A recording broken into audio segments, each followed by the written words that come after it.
Guys, Mini Call here coming at you with another video. This one's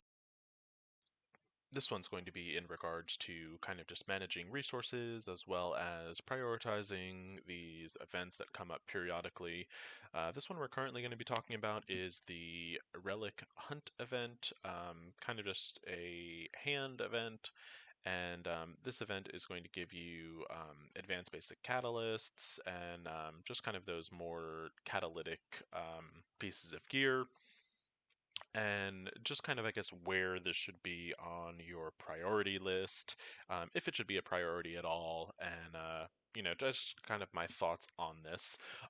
So to kind of start off pretty early with this video, what I'm going to kind of say is, as I'm trying to manage my own resources, I look for things that are going to give me the most bang for my buck and the things that I'm going to see the most long-term use for.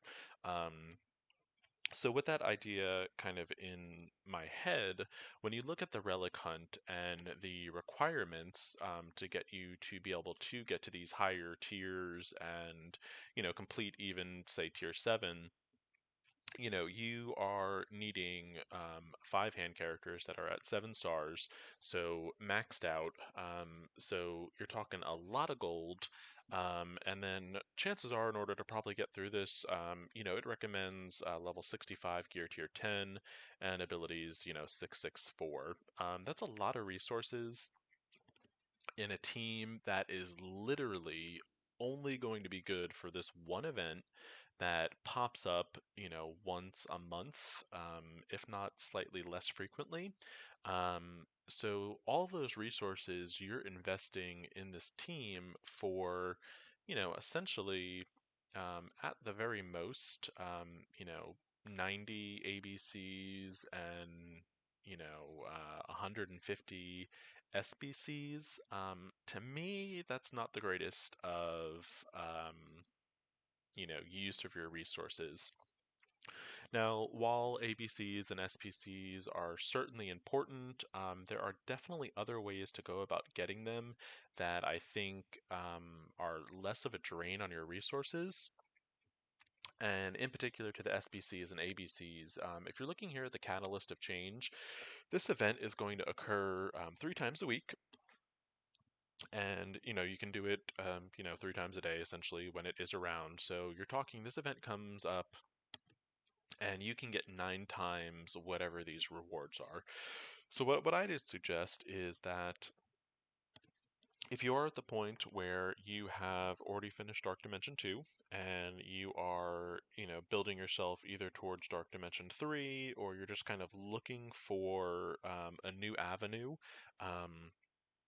something you definitely might want to consider is just the getting to the point where you can farm your resources a little bit easier. And in order to do that, your best way is going to be through these weekly challenges. And in particular, I'm going to kind of talk about the Catalyst of Change, the Training Day, as well as the Ability Enhancement. And I think those are kind of the three probably highest priority. Gold Rush definitely can be important too, depending on where you are with gold. Um, but from my own experience, the thing I tend to run out of the most are the catalysts, training day orbs, and then the ability orbs or the ability mats. And if you're at the point where you've already, like I said, completed Dark Dimension 2 and you're looking for something to do and you're just not too sure where to go, I would definitely recommend, either farming the campaigns, um, working on your war offense, your war defense, working towards a Dark Dimension 3 team. There's a lot of ways to go, but another avenue to add to that is getting to the point where you can farm your resources easier.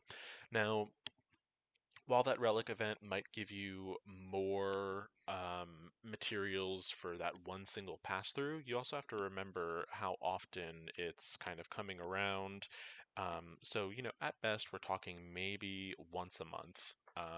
At the most, if you are able to, let's just say, if you can get yourself to tier 9, um, which is a pretty good one.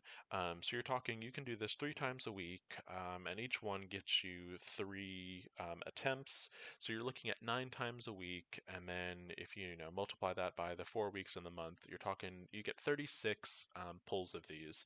So if you're just looking at tier 9, if you over the course of a month, you can get 216 ABCs, and not nearly as many SPCs, but 108, and that's just in tier 9.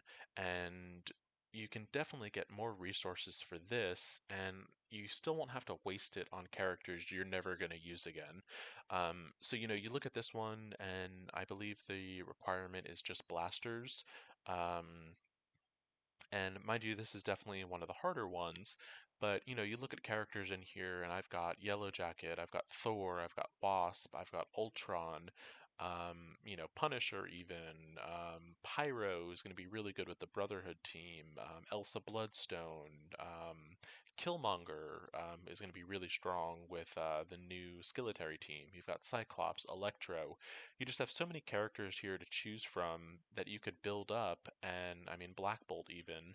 And investing in these characters isn't going to be this horrible drain on resources. These are all characters you're eventually going to use either for meta teams or, for Dark Dimension, so you can get those same resources and not have to invest it into a trash team that's going to get you nothing. The same can be said for, when I believe the gold event, when that comes back, that's city based, and that's not as hard of a requirement. Um, but same thing, training day orbs. You can get a bunch of training day orbs, and again, you're looking at characters. These are only cosmic characters, and there's just so many to choose from. So if you're really kind of to the point where you're short on resources, what I would suggest is focusing more on these challenges. A lot of people are running into an issue now where they're also short on T2s, and I mean this is kind of a combination of things. I think. One, I think it's from a different play style of trying to build a wider roster versus a taller roster. And, there's certainly, um, I can't fault really either strategy. They're perfectly sound in their own rights. I am more a fan of building a tall roster versus a wide roster. And what I mean by that is I'd rather have, 5 strong teams versus 10 semi-strong teams. And in my mind, the benefit to this is those 5 strong teams can probably score a lot more in Blitz than, say, my 10, mid-level teams. But then also, I'm not going to have this massive drain of resources. So if you are finding that you are really short on T2s, if you are below level 75, definitely work on getting yourself at least to tier level 11. When you're looking at that, you are looking at 126 T2s a week, which should be more than enough to at least level up 1 or 2 characters a week if you're trying to do that wider thing. Me personally, like I've said in a couple videos, I typically will focus on one full team and I don't move on to another team until I've finished the first one. Um, but that's just kind of where I stand on these events. I think organically, as you get higher up in level, you will naturally start to complete these, but I honestly don't think they should be a focus, as you can get these same type of resources from other events and with less waste. Um, like I said, when you get to the point where organically you can kind of do these events, certainly by all means don't skip them. But I wouldn't really suggest like focus firing all of your resources to get this Relic Hunter event done. Like I said, it's an event that comes up once a month. It is an absolute trash team with no value anywhere in the game outside of this one little event. Whereas you can go in and work on your challenges and actually build strong characters that you're going to use in other game avenues and still get those great resources. So if you have any questions about any of the specific events, such as Relic Hunt, or more information on resource management, feel free to reach out to me at any of the accounts, either in-game or you can reach out to me on Discord. As always, thank you so much for watching. Hope everyone is having a great day, and please like and subscribe if you found this video helpful.